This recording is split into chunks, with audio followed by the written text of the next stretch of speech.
Good morning. Welcome to Spiritual Insights for Everyday Life. This is Lee Woofenden. For some strange reason, the Ark of the Covenant has been in the news lately. And when I say strange, I really mean strange. Apparently back in the 1970s, the U.S. Army heard that the Soviets were using psychics to try to get secret information.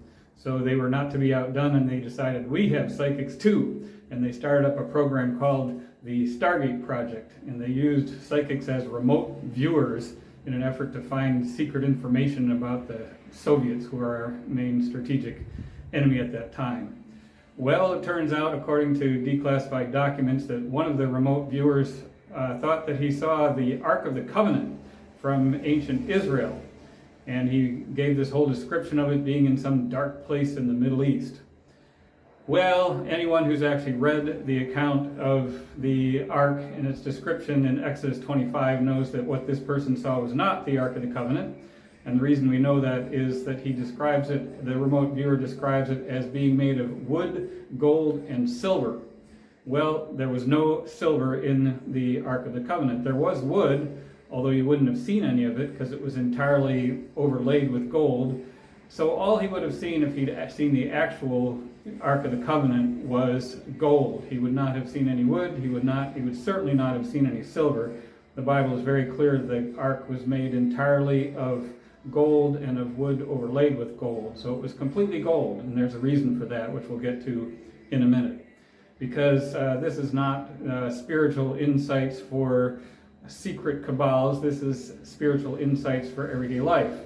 And here we talk about the spiritual meanings of these things.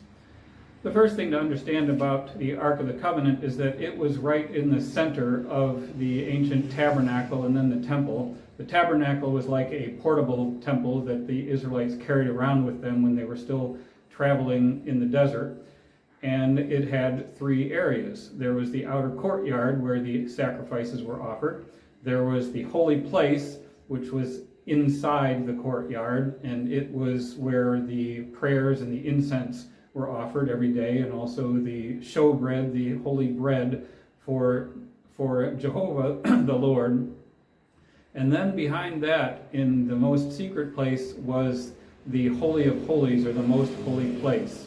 And this was covered over by a veil. No one went in there except for once a year the high priest would go in, and God would speak to him from the ark, from the cherubim that were over the ark.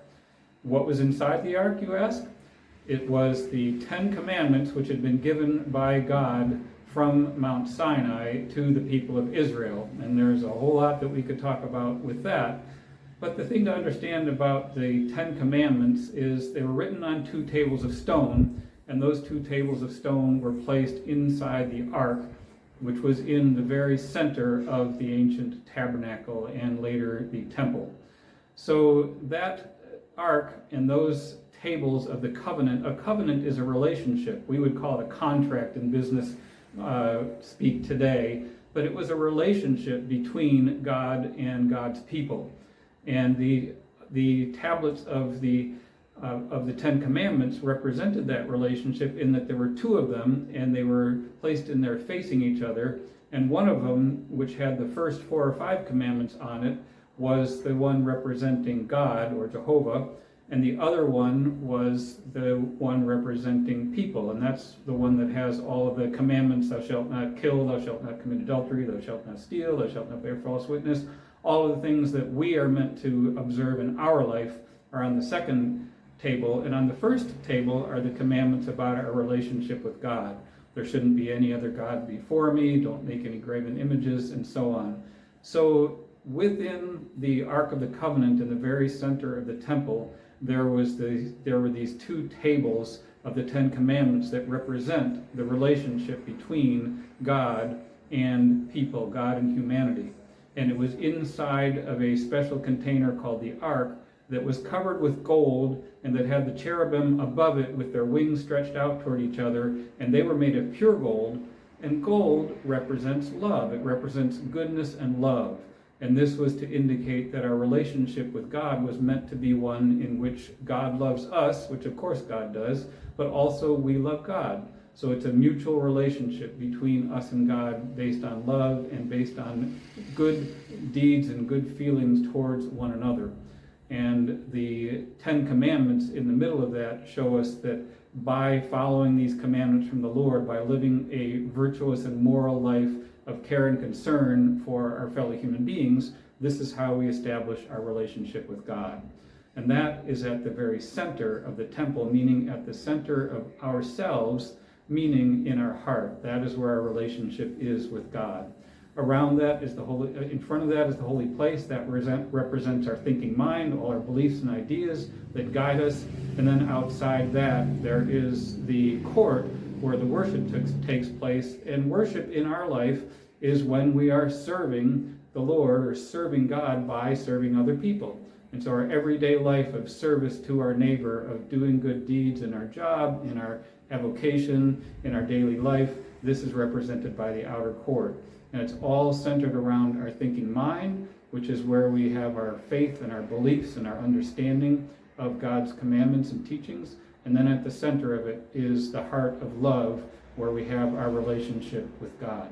So this gives you some idea of the spiritual meanings in the Ark and in the 10 Commandments. Of course, Emanuel Swedenborg goes into far greater detail, and anyone who's interested is welcome to look it up in his monumental work, Secrets of Heaven, or Arcana Celestia is the Latin title. But for here, I hope I've given you just a little taste of the meaning of the Ark of the Covenant from a spiritual perspective, and I hope this does give you some insights for your everyday life.